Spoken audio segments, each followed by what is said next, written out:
Hello and welcome to a Full Stack Friday show that we're going to use to talk about AI and do demos with AI and do some full stack development all at the same time because that's what it really requires to do this kind of stuff. You need to kind of pass these things up and down the chain of command. Like you need to have the clouds, you need to have the servers, you need to have the back ends, the front ends, all of it working together. It's too many things. Too many things. Nah, we got AI to help us along the way. That's how Well, this that's why works. you're a full stack, quote unquote, developer. And you put those in air quotes all you want, but I'll show you how it works, buddy. Hey, you could probably get a job at the IHOP, my friend. um, you know, if I ever lose a leg, I'm sure I could. We talked about Azure Portal last week, or last time you were on the show. We had Philip Miller from Progress with us last week. We kind of chatted about all things just kind of AI regarding um, just like usage and security and um, making sure that you're being inclusive with your AI, all that stuff last week. This week, we're going to try to build some stuff. I figure we start with just kind of seeing how to exercise one of the like AI APIs, like calling the API, sending it a message, and trying to get something back from it. How does that sound? Some back end stuff, as you Sounds like to good to call it. me. Let's get it rocking and rolling. So there's two pieces to the backend portal of Azure OpenAI. Uh, we showed kind of the general uh, map of how to get in here on the first show. The Azure portal is massive, does literally everything you can imagine for deploying services, microservices, full fledged applications, the whole nine yards.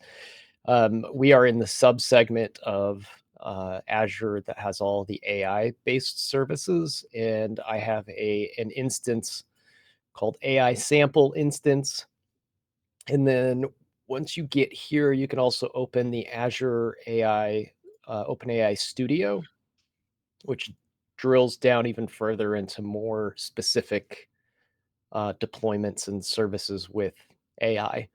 We played around here last time too. This was kind of fun. We like showed off the image generation tool with Dolly and stuff like that last time. So that's where all that stuff lives. Just kind of catch folks up if you missed that first show. So if we want to actually build something with this, I'm going to scroll down. One thing that they do pretty well in the Azure portal is link you off to proper documentation, samples, and things like that. So we've got a develop section underneath of our AI instance here that says learn the basics and check out our code samples. Let's click on that. We don't want to show the keys. And why did it take me to my keys? So, how are you doing that blur effect on there? Does that just come out of the box with whatever tooling you're using? Because I know that's not a StreamYard thing.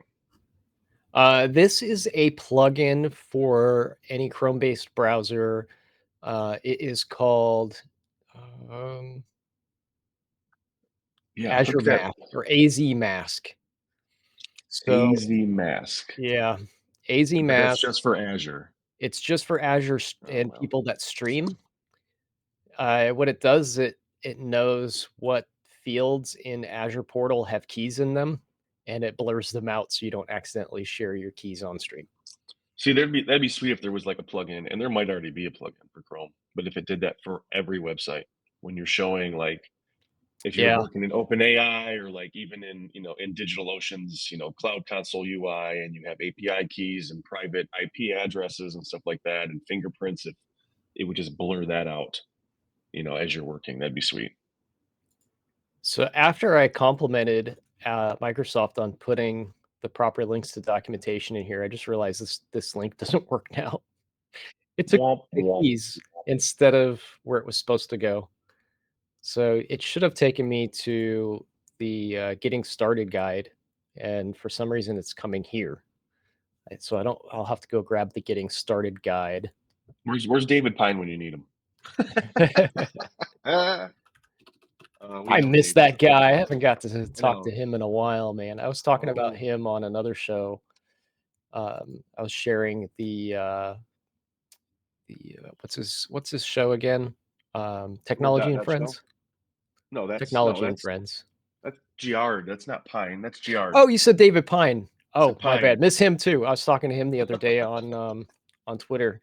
We were chatting about creating some content.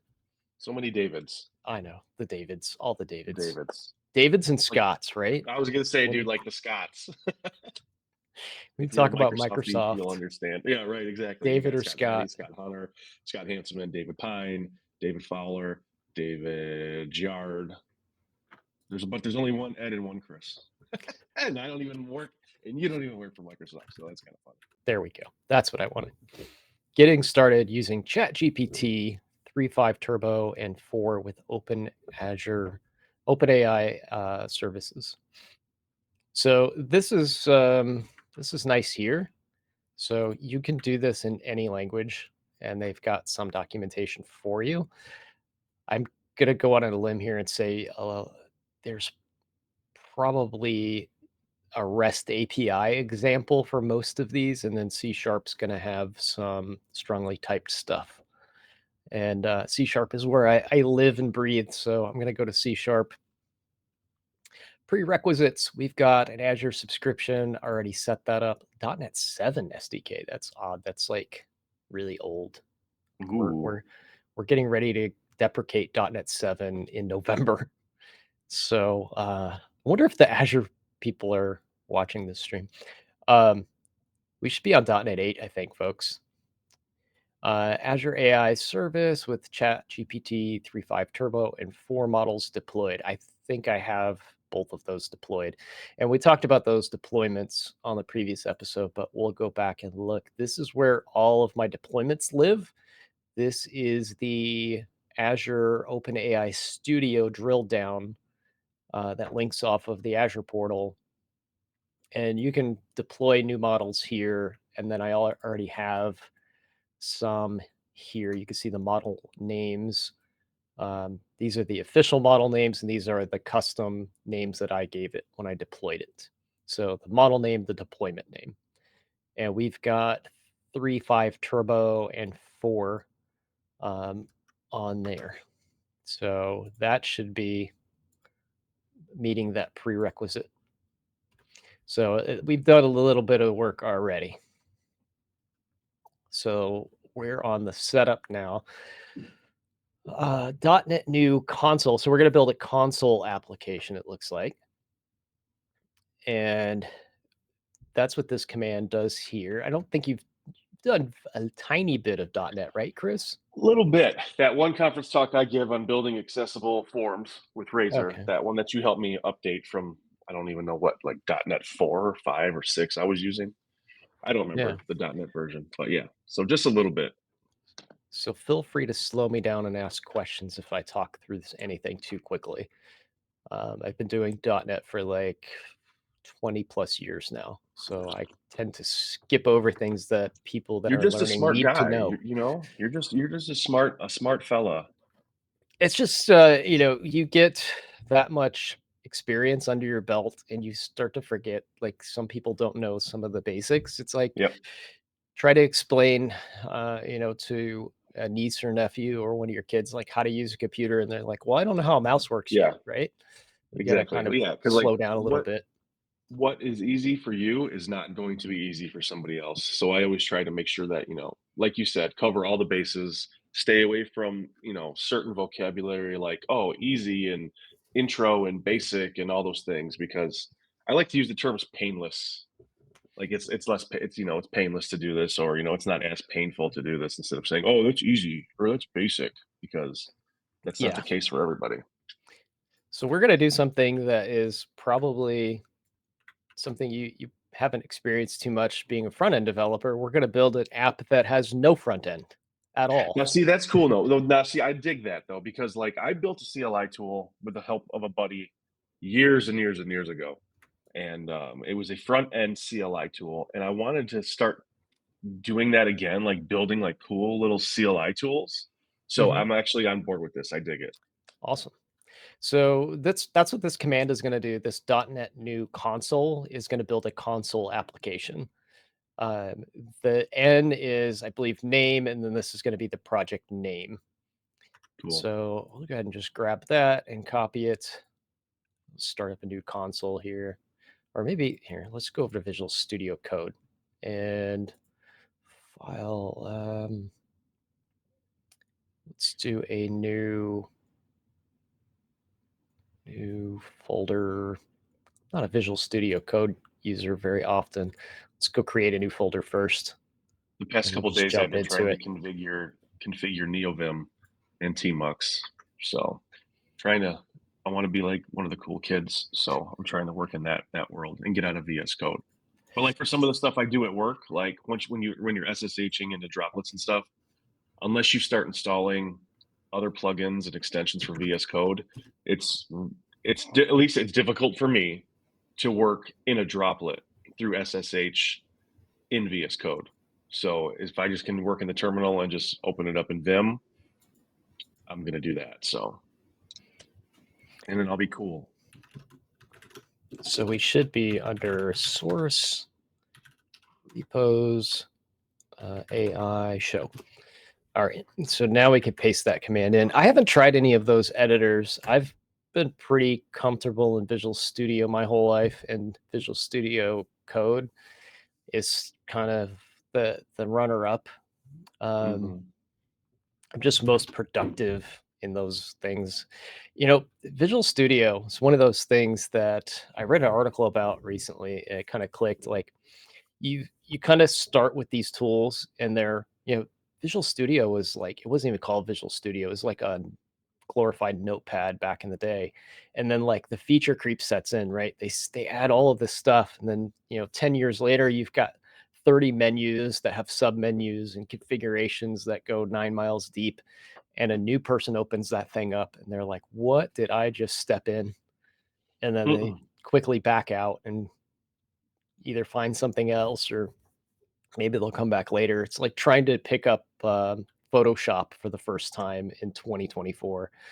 Like they can be overwhelming, these Yeah. tools. So some of my commands, by the way, I'm trying to zoom in on this. What's the zoom command for? Oh, there we go. Control plus. Um, some of the commands might look a little bit different because I'm on Windows, and I believe you're on a Mac, right?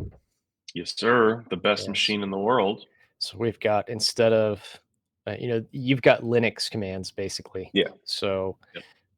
if I do dir, it's directories. Ls is the same thing. I guess Windows can use ls now too. So I should probably just start using that out of habit. And you can see we've only got two files. One's a project file that contains kind of like the metadata for the application.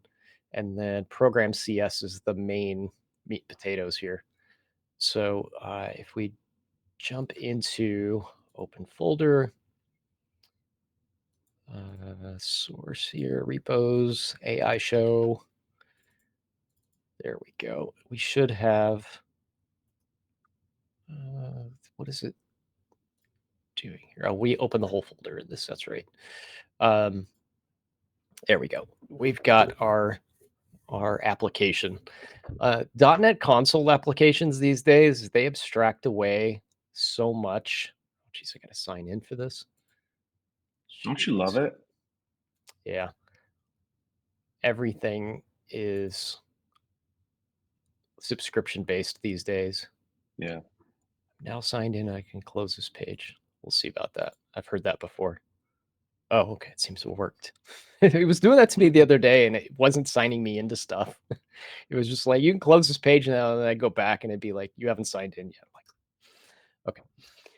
So they have really slimmed down the .NET framework these days, where a lot of the ceremonial code to like get an application running is hidden away because you don't really need to edit it that much. And Normally, you'd have like a command loop here.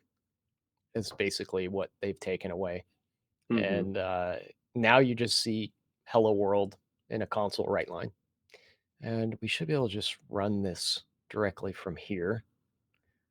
And it's going to do a .NET restore, grab all the stuff in the background, the dependencies, and load those in. So if you're coming from a front end developer scenario, that's like it's kind of doing the npm install stuff Yeah, it's like node equivalent. modules. Yeah, Yeah, but it does it all in the background. Like you don't have to physically go in there and type the command out. You can if you want to, yeah, but it's kind of included in the run command. So it ran and it printed out "Hello World." So we got the most nice. basic console app ever up and running. So that's essentially the second step is to run it, and then now we need to get some dependencies, right? We need to get the code that talks to the service, so we don't have to write everything from absolute scratch. So there's an SDK, software developer kit, the OpenAI.NET client library. Nice. And this is going to be .NET add package. So again, similar to like an npm package, .NET has NuGet packages, uh, Azure.ai, OpenAI. This is a pre-release, so it's got a pre-release flag on it. Those pre-release flags, all of the UIs for these things, there's UIs to install these packages. They have that pre-release checkbox in there. If you're using the command line, you have to type the pre-release um, modifier there. It won't load it. So we'll go ahead and add that. And it's going to go fetch all of that stuff. And now the SDK has been installed as a dependency on this project. And we should be able to see, let's see here. It's not in that. We don't have there's a project file. So you could also see that being installed here. This is your equivalent to like your package.json. So in your CS proj file, you'll see your dependencies in there. All right. So we need to retrieve a key and an endpoint. So to talk to these services, the application has to know where to find it. So that'd be the endpoint, right? And then the key is kind of the authentication piece that says that we're allowed to talk to that endpoint. So we need to get those. This is going to be one of those things that I got to kind of hide on stream. The Hide it endpoint's out. not going to be a problem. It's the key The that's going to be a key. problem. Hide your So keys. we were talking about this a minute ago. My keys are thankfully, or endpoints and everything are hidden. And if I hit show keys, it might hide them as well because of a plugin that I installed on the browser. So I can purposely hide this stuff on stream, which, I mean, for demo purposes, you're probably not going to do a whole lot with this key other than, kill the what little bit of bandwidth I have on this service. It's not like it's tied to a credit card or anything like that. So you're just going to run out my free free points here. But we're going to want to copy the endpoint, which that one I'm not as concerned about. And then we'll come back and get the key. And we have to put those in some environment variables. Have you worked with environment variables before, Chris? I have worked with environment variables in the front end using the .env package or extension, and then using them in like a Node app.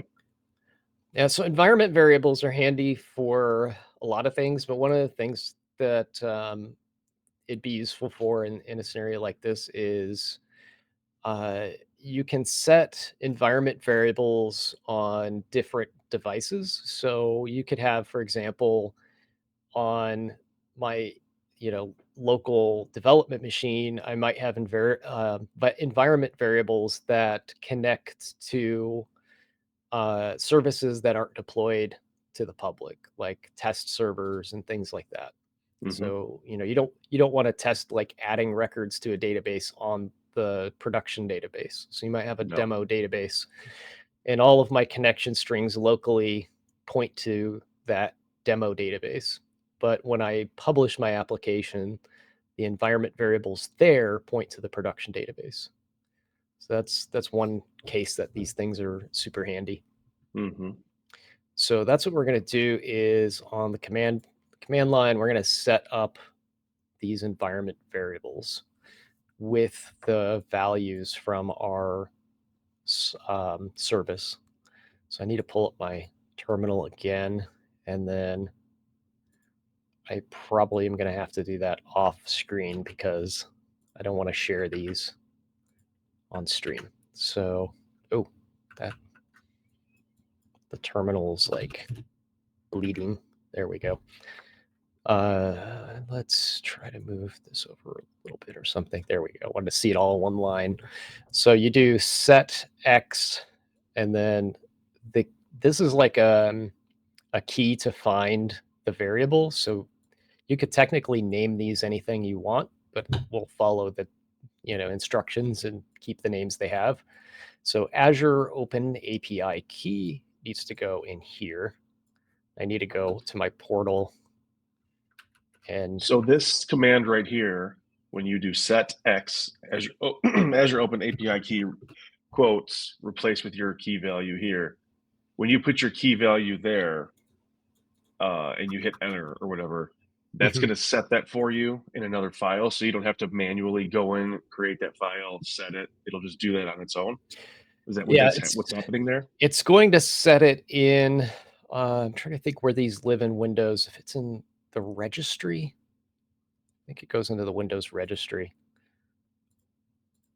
Let's see here. And also, I'm going to do it in the command line, like the official command line. The one in here, I have this problem in Visual Studio as well. It must be my plugin that I have for highlighting some of the text, but it's kind of making it go crazy. You see it doing like this weird stuff. Right. So I don't really trust what I'm typing in there. It'll start like the cursor will start moving in the wrong location and stuff. Yeah. See, so when you're doing this for a front end app, you create a .env file and then you set all your stuff in that. So unless there's like a plugin to do this in the terminal where you can set the environment variable in the terminal and it creates the .env file for you. As far as I know, that doesn't exist. So you have to manually create that file, a .env file, and then set your API keys in there, and then make sure you add that to your git ignore. I So you're not normally put pushing those up these. there.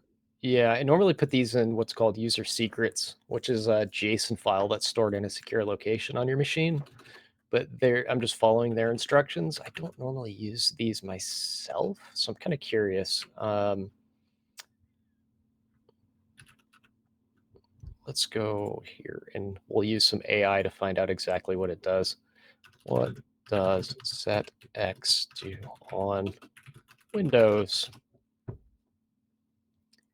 Let's see what Copilot says it does.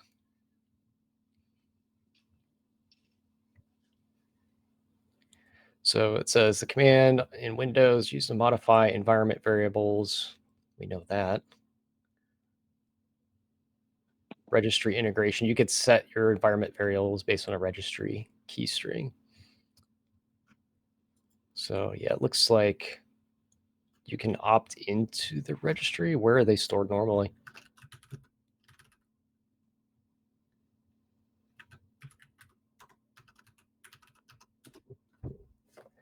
This is kind of cool, like the Copilot stuff. Have you ever used it?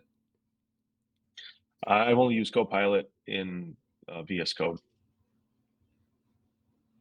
So I've been using this version of it quite a bit. It's nice if you're doing a lot of writing and making documentation and stuff like that, because you can write something, you're like, I don't like the way that paragraph flows. You can just paste it in here and say, rephrase this paragraph for me, and it'll kind of make it different. So how does this compare to ChatGPT? Because I use ChatGPT for everything. I don't have like a standalone Copilot on my machine. So I'll have to see if I could find the meme. I posted it in my Twitter a couple days ago. But you know the Simpsons episode where they go to the beer factory and there's like one tube that's like splitting, and it's like Duff Light, Duff Mhm. Extra, Duff, whatever. it's the same thing, like going into 3 Mm, different barrels. It's all chat GPT, my friend. yeah. So it's Okay. just a That's what I different figured. different means to an end, different front end to Yeah. get there. So I've been using this. This one's nice because it's just, self-contained. I can just pull it up. I have it pinned on my laptop where I just See, click that's on what it. I need. I need that instead of opening up my tab all the time and going into Chat GPT. They probably have an app for the Mac desktop if you want to Let me check it check. out. They definitely have one for mobile. So I know there's one on mobile. Yeah, it looks like they're storing these in the registry keys by default. So that's where I expected them to be. So I need to go run these commands real quick, and I'm going to do those off screen. But let's see here. I'm going to copy the command again because I botched it. And then I'm going to paste those. Yeah, and paste anyway. And I'm going to move this over here, and I'm going to go back to Azure, and I'm going to copy the API key.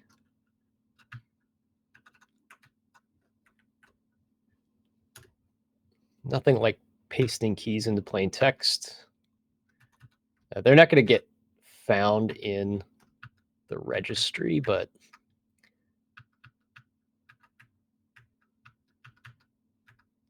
Azure OpenAI key. Missing the other command. And the endpoint.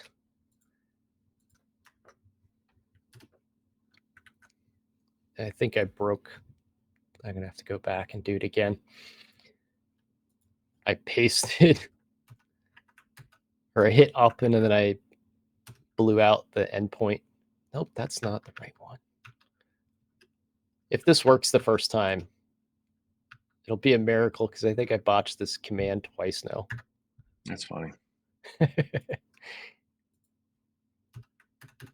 All right, let's try that one. Okay, those have been done off screen.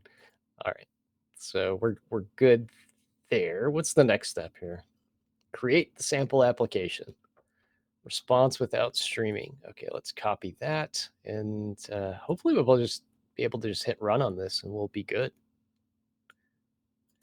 So we're going to replace all of this because it's all just a bunch of right lines anyway, and a lot of underscores just flew everywhere. What's going on? Something is unhappy here.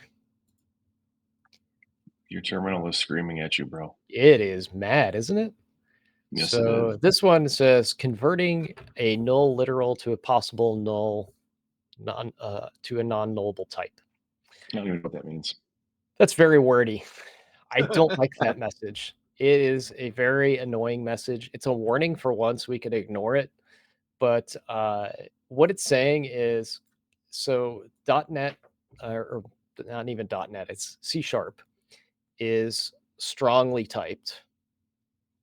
And unlike a dynamic language like JavaScript that has undefined, typed language in C# has null. And right now, we have a string that is called endpoint. And oops, I didn't mean to click on that. And then we're calling a function called get environment variable, and it's looking for those keys that I just put in the registry. Mm-hmm. If it doesn't find it, it will come back null. And string can't be null.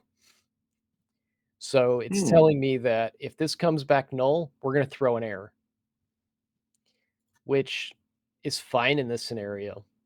We actually probably want that because it's going to let us know that that key is not set. We could also come in here and give it like an alternate thing to do. And I could put a double question mark and I could throw my own error and I could say throw invalid operation exception, say your endpoint was not set. And that would be, sorry for that, new operation or invalid operation. And that gets rid of the warning because we're handling it ourselves. We're saying this is the exception that I would like to throw if it's null. Got you. And then we could do the same for this one. But this is demo code, so they don't put that stuff in. They just let the warnings Mhm. fly. These, on the other hand, these are errors. These are red underscores. These are very unhappy. We have to fix these or it will not run. The type or namespace cannot be found. Are you missing a using directive or assembly reference? So there should be a using chat, OpenAI chat here that they left out. Don't know why they left it out, but they did not put that in the sample. So I don't So, know if okay, that so was what we just did is we just pulled that in, right? So using OpenAI.chat is like importing something in React, right? absolutely. So it's Got similar you. to the import, like kind of that syntax, right? Right. Yeah, like importing something from this component or importing component from component. Yeah, so we've got this client chat object. So the equivalent in like JavaScript land would be that, like Right. something like that from OpenAI.chat, like Gotcha. something similar to that. I Yeah. can't remember the syntax off the top of my head, but I've done enough Yeah, JavaScript that would to be know. like a named import or like a named component where you would do that. You would bring in client from OpenAI.chat. Yep, Yep. exactly. Got you. So And it auto imports too, which is cool, right? That's what I just saw when you highlighted chat client. It right. auto imported. So if I take that line back out, this is one thing that's nice about having a typed language is because it's compiled, the compiler knows um, it knows our dependencies that we added from here.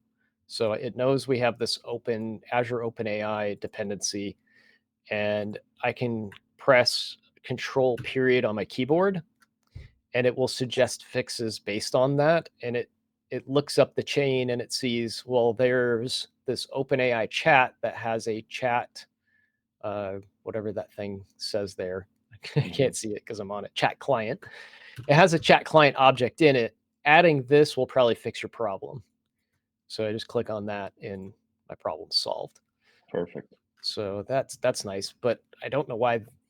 I guess the API is probably a moving target. Some of these things are in beta, or it was preview, wasn't it? Yeah, it was preview. Preview So release or whatever. they probably had a breaking change and didn't get back to the documentation to fix this getting started guide. It's my guess. Well, that would be a great thing to fix as an open source project for Hacktoberfest. Hashtag Hacktoberfest. It's a good idea.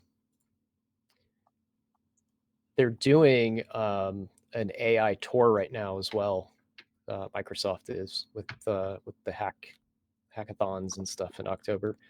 Nice. Um, so what this does, we didn't look at the code yet, and this is something we promised AI show, right? Why don't we do some AI here? Where is my AI stuff in here? Do I not have it installed? Where are my plugins? Right there. Install plugins. Copilot. Oh, I didn't install Copilot. Well, what are you doing So there, my friend? yeah, let's install Copilot and okay, there we go. Somebody made a Copilot theme. Ooh. I gotta sign in. Oh my I think I'm paying for Copilot now. Like I had like the free version of it and then it expired. god. I'm not gonna be able to do this right now. I'll have to go to Visual Studio. Oh wait, no, it did it. It did it. Oh, I didn't think it had my credentials saved, so it gotcha. was going to like my phone is my camera. If you've ever watched any of my shows, you probably heard me say that.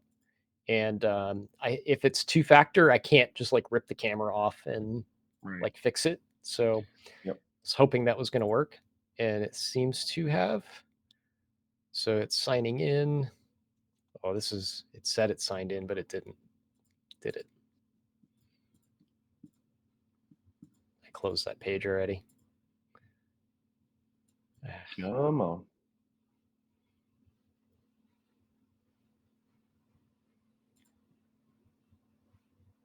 Retry. Allow. Continue. authorize, open. There we go. Got it that time. Oh, geez. Again? How many times do I have to sign? They want to make sure It, they get their $19 a month. well, you should be signed in because I see the little Started. Copilot logo in the bottom Oh, of the okay. status bar. AI-powered suggestions, chat with Copilot. It's just okay. That was like a getting started thing, I guess. All right, so I can close that now. I should have Copilot now. And let's try this.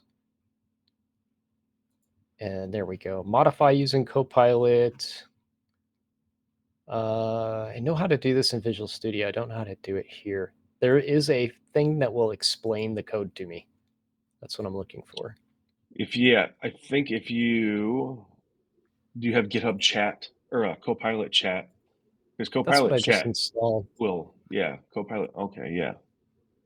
So go into Oh, your is it a command palette thing? no, Go ahead, you tell. should be able to just use it directly from your extensions, or it should like be listed as an extension that's open.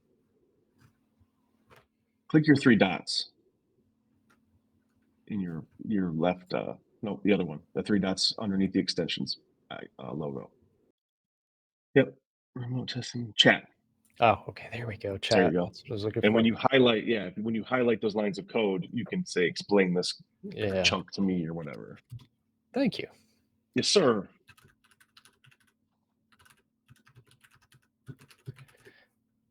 There we go. So this is something that you can do with GitHub Copilot if you're working with code that you are new with and never, tried the package or whatever it is you're using. You can just come in here and highlight something and tell it to explain it to you. In Visual Studio, not VS Code, but Visual Studio, there's a fly out here that you can hit that will do it. It's in VS Code too. For some reason, I don't know why it's not opening up for you, but there is. It's like fix with Copilot, explain with Copilot. Maybe I have to. There it is.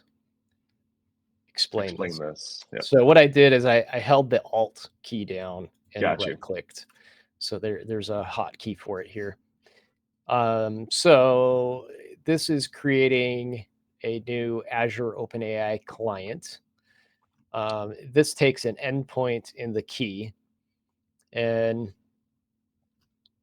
this does a very kind of bland job of explaining it.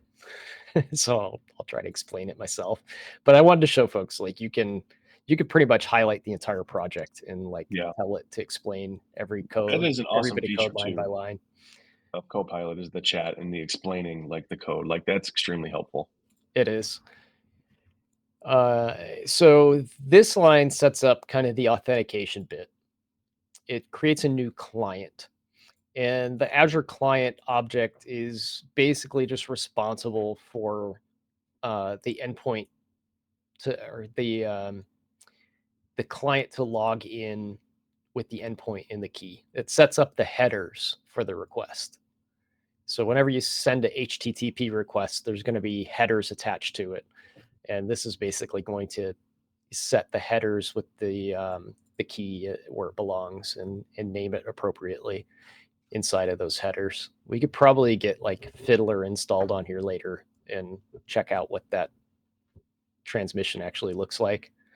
Um, and then chat client is going to be an object that we're setting up, and we're going to call it chat client with a lowercase. So this is the object. This is the instance of that object, and we're going to call a method on this Azure client and say get chat client, and we're giving it the model.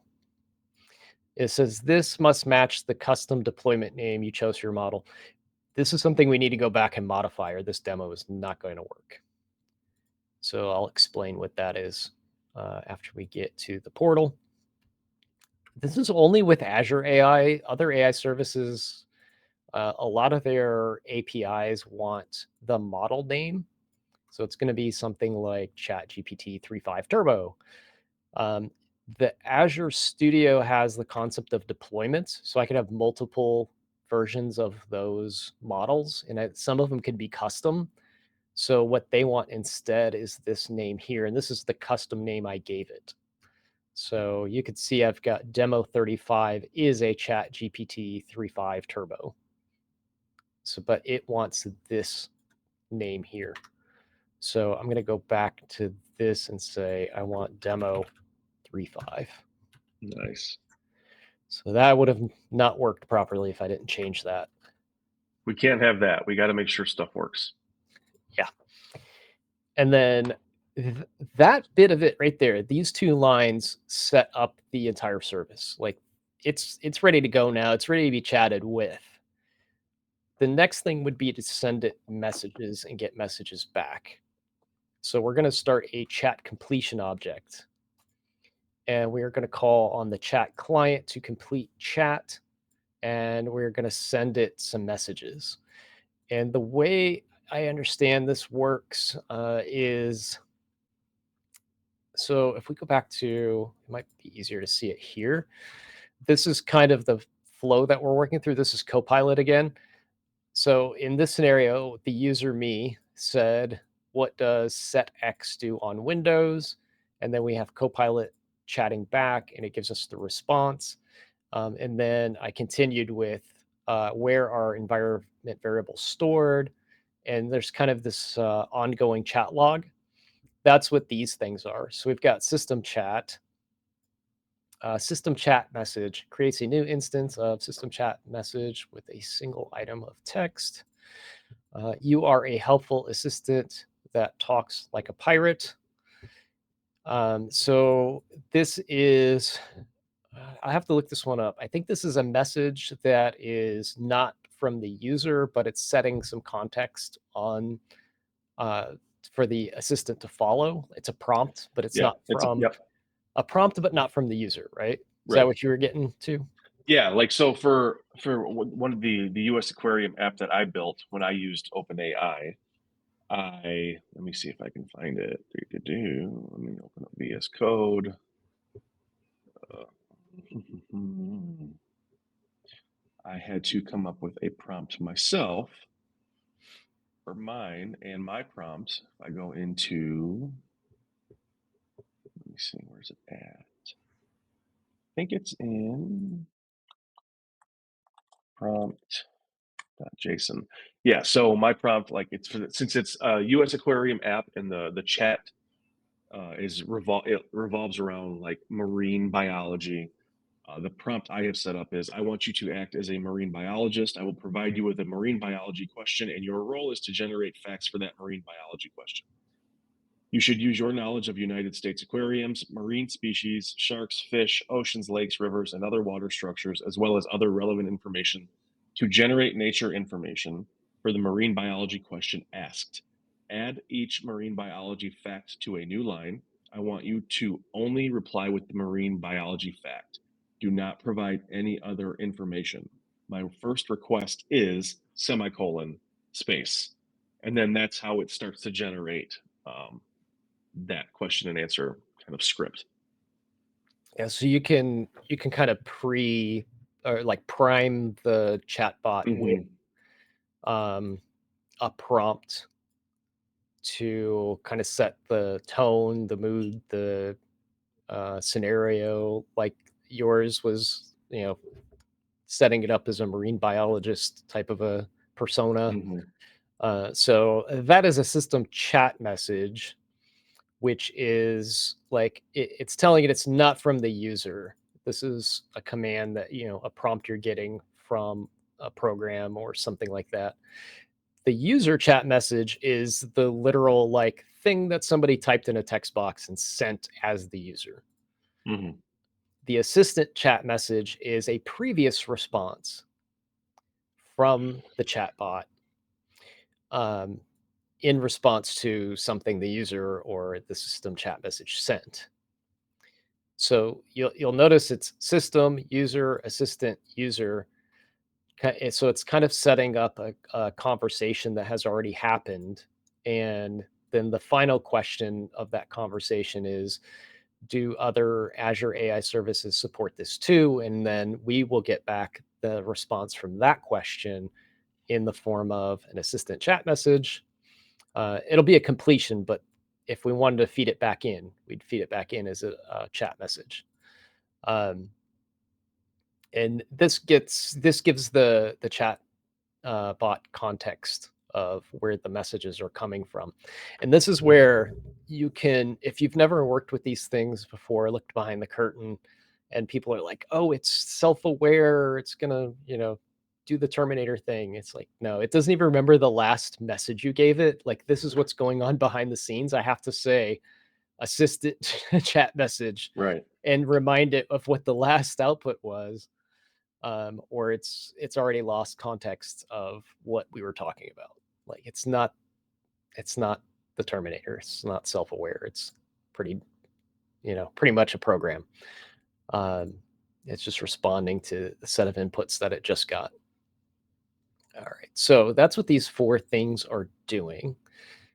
Um, so we're going to create an array of these chat conversations and send those off to the service, and it will get back a chat completion. The chat completion has some properties to it. This is one thing I liked about typed languages, Chris.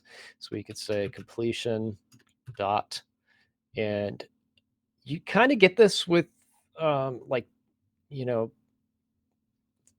VS Code and the auto, like whatever it's called, auto completion type stuff it Yeah. does. But these are not, these are pulling from strongly typed things that are compiled into the object. It's not just looking at things we previously typed. So this has all of the properties that are available in this object and all of the functions that it has as well.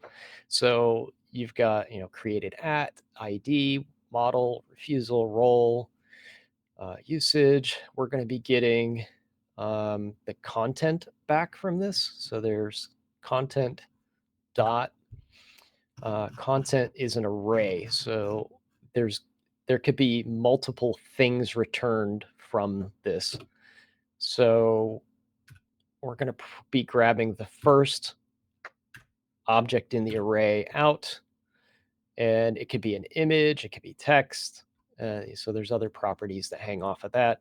We know we're using ChatGPT and we're getting text back, so we'll be getting text. That's what this line right here is. So we're getting that text property. It is important though to realize, like, these are an array. You could ask it for multiple responses and it will give you an array back of those responses. So there are instances where you might want to take like the entire array and display it. So for this one though, we're just grabbing the first item off the stack and seeing what the text was. We should be able to run this. And it's not going to prompt us because the prompts are already built in. So we hard coded those into the array, and it says my endpoint was not set. So my key did not save or something. So I hit an exception on the endpoint portion here. Azure AI endpoint, it hit this exception. So I'm going to try to go back to my console, source, repos, AI, and then I'm going to rerun that command to set the endpoint and see if it blows up again. And if it does, I will just paste it directly into the code and let it run there. So I need to go get this command. It was the endpoint that blew up. I'll go ahead and use that one. And then I need to put my endpoint in here. Back over to Azure, grab my endpoint, paste that in. All right, let's try that one. We'll run the app. Fingers crossed. Your endpoint was not set. Womp, It doesn't. womp. Yeah. It says oh, you know what I bet it is? I did not do this in an elevated command prompt. What does that even mean? Run, You didn't run it as admin? yeah, I didn't run it as admin. I did do the Windows equivalent to sudo. On Windows, you just Mm, right click on the command prompt here, yeah. right here, and see run as administrator. Ah, well, run it I as bet admin. I that's bet you that'll fix it. Yeah, I bet that's what it was.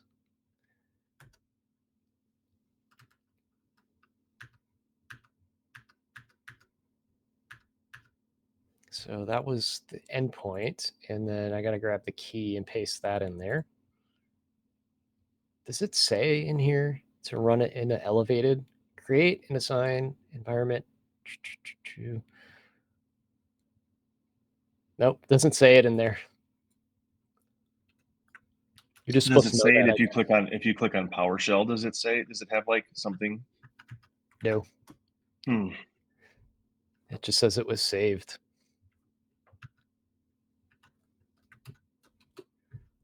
It just says it was saved. It doesn't say that it was saved to a session that it won't matter in. That's silly. Like it lets you. It's a foot gun. Lets you shoot yourself in the foot. Let's try closing that, running it. Endpoint was not set. All right, Womp, I'm not going womp, to play with womp. that anymore. I'm going to just paste it in here. So I'm going to pull this off screen for a second. Jeez. So I'm just many going to, I'm going to issues. hard Come code them. on. I'm going to hard code them. So in an ASP.NET app, I would put them in user secrets and let the environment variables happen on the server. But we don't have an ASP.NET app yet. We're only on a console app. So I'm just going to hard code those. Save. Scroll away so they don't get shown on screen. Run.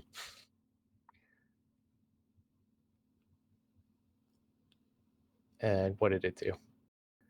Your endpoint was not set. What? I hard coded it. How is it not set? It's hard coded. Are you insane? What's going on here? Are you crazy? Like it's oh, no, it's me. I still made the call to get environment variable with the name of the key. So it was a pebcac error. Yeah, that was on me. Just trying to do it fast and off camera, so I screwed it up royally. What I basically did is gave it a environment variable name with my key, not return the key itself. Come on, Ed. All right, newbie mistakes. Let's go. All right, it worked this time. So it came back assistant. Yes, other AI services also support customer managed keys, yada, yada, yada, yada. So we got back a response. So we just exercised the OpenAI service. So what we can do now is we could also take this chat completion thing and we could say something like console.read line. And the console.read line is going to prompt in the console window. Say var user text equals, and whatever I type in on the command line will come in as user text. And we can wipe this out.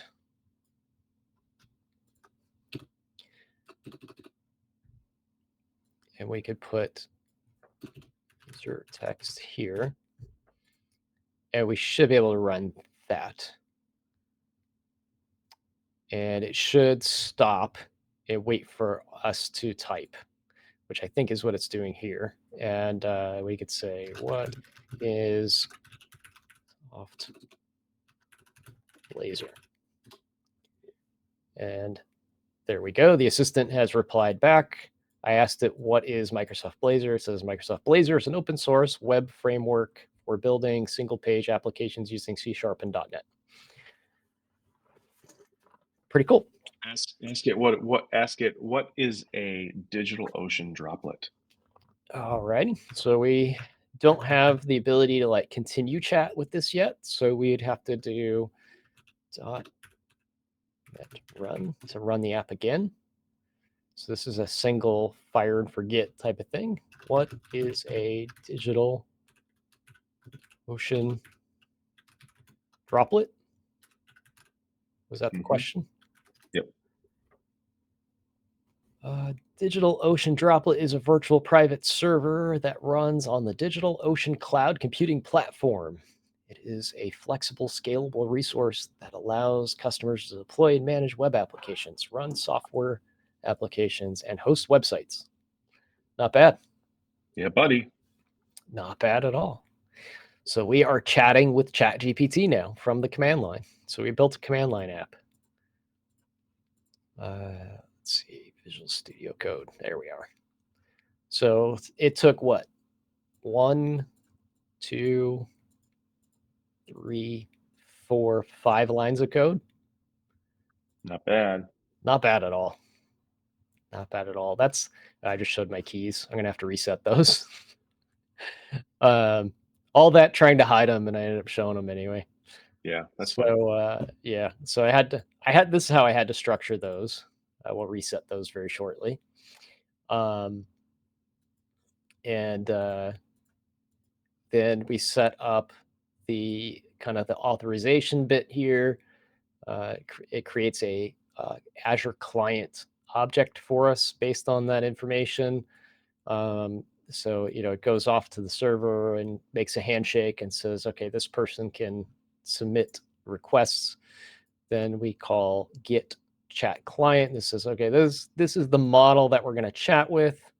And then we just send it, or we prompt the user for some text to ask a question, and then we feed it as a user chat message to the chatbot, and then display the completed content text here. Pretty straightforward. I dig it. Not bad at all. So you're now a backend developer, and No, I don't think so, sir. I don't think so, sir. That's something we can do on the next show, I guess, is set this up in a server scenario instead of that'd be sweet. doing it in a console app, but it's going to be pretty much the same kind of workflow. So we'll set up a ASP.NET application, and then there will be a service that has pretty much the same code in it, and that service will have a method that we call, or a function that we call, that gets the user text and returns the completion. And that's about it. Like that's backend development for you. We're just going to wrap this up in an abstraction and then let you call it from other parts of the application. Not a too complex thing. We can do that on the next show. But we did manage to talk to the chat service, so that's pretty cool. Yeah, that's sweet. Soon, I want to. I have some ideas for what we can do. Can't do it right now, but so DO is coming out with GPU droplets, and they are in EA right now. And once they are GA, I want to do a little bit of fun with GPU droplets and kind of getting this stuff up on a server that can run it. But if anybody is curious about that, it's on our website. I'll post a link here in the chat about GPU droplets and signing up for like early availability stuff like that. But it'll be pretty cool. So if you go to products at the top, yep, and then go to GPU droplets at the bottom of droplets, right there, boom. So we'd go try GPU droplets, and then this is the create your account and request access. Yep. And there's Trying information it. at the bottom, as far as like what kind of, what we're using, and H100 GPUs, cost-effective scalability, different use cases for all your AI ML apps and stuff like that. So it'll be fun once that's open to the public. We can show that. I can show it from my side, and kind of like working on building something and then uploading it into a GPU droplet and then running it. So that'll be fun. Yeah. It sounds like these would be really handy if you're training something that has an extremely large data set, or you're doing transforming something into like a vector database, Hmm. or doing a lot of video, like, you're building an AI model that does video input, output, image input, output, stuff like that. Yeah. Those GPUs are something fierce, man. I've been telling people for years, like, the GPUs are insane. Like, you think your Intel processor is like really fast and does all this cool stuff. Like, if you Yeah. had a gaming machine, you would understand how badass like these GPUs Right. are. And everybody's just like, yeah, it's for video games, whatever. And then like all the AI stuff comes along, and now people are, you see the Nvidia Yeah. stock, like Nvidia Right. stock was up like 3,000%. Ridiculous. Oh, if you go to products again Hmm. and you go down to spaces object storage, under storage, go down. Yep, right there. So we have this product too, where you can store like a bunch of data sets. Like you can do a bunch of stuff with this, right? You can store uh, data sets for training AI models, video streaming, software delivery, file sharing. So you can use our spaces to take all of your data sets to train your AI models, and then build out your product kind of from there on, and then use the GPU droplets to kind of deploy that and have that run. Nice. So there'll be a lot of cool stuff that we'll be able to talk about here soon. Yeah, that's a nice integration point. Put all your video up there and then train it on the Yeah. droplets. Yeah. I mean, even if you're doing something else right now where you have like AI out there, you can use spaces to hold all your data to train your model. Sweet. I was looking at some statistics from last week's show. We were talking with Philip Miller about, the fact that we had, people are having this discussion of, and some people are acting on it. I think that's a really bad choice of saying AI is going to replace these people, and like, Hmm. layoffs are happening, and people are worried about their jobs and stuff like that. And our take was, that's not the right approach. Like, you're still going to need those people as resources to do other things, or just make their job, make them amplified where they can do more work. But this stuff is a necessity, man. If you look at YouTube, I was trying to find this stat last week and I couldn't do it while we were on stream. I looked it up afterwards. 720,000 hours of video gets uploaded to YouTube daily. Daily. That's I just know. I insane. upload stuff. I try to upload stuff all the time for my fishing YouTube channel, whether it's like a full video or a short. So like, yeah, I get it. But there has to be something that is an algorithm of some kind, whether it's, machine learning based, or what have you, that can parse through all of that video and do all the necessary things, as it's being ingested, to make sure that it's, safe for other people to watch, doesn't infringe on copyrights, Hmm. the whole 9 yards, all the checks and balances it has to go through. And then you're adding other valuable things in, like transcription and tagging, and all of that is happening, for, I want to say for free, but somebody's paying for Hmm. it somewhere along the line. But you know what I mean? You're not physically Right. going in and having to transcribe that video, line by line. Like, Right. that transcription is happening using AI now. You Right. upload it, it runs through that algorithm, and boom, there's your transcription. It, for better or worse, it's a good start. usually it gets some things wrong. Like I was using the voice chat stuff with Windows the other day. I was telling John about this Friday or Thursday yesterday. I threw on the VR headset. You've got a nice gigantic screen with that thing. It's like you can make it as big as you want. It's like equivalent to like an 80-inch monitor at Hmm. its largest. It's like takes up your full field of view. So I made it a nice, comfortable size where I could read the screen without having to like move my head. And then turned on the voice chat stuff built into Windows and just used that instead of a keyboard to see how far I could get writing. And it was actually a pretty cool experience, except it sometimes transcribes things really weird.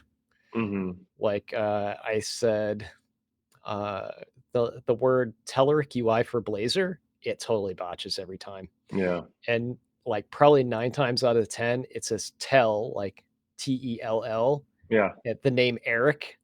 Right. Or tell Rick.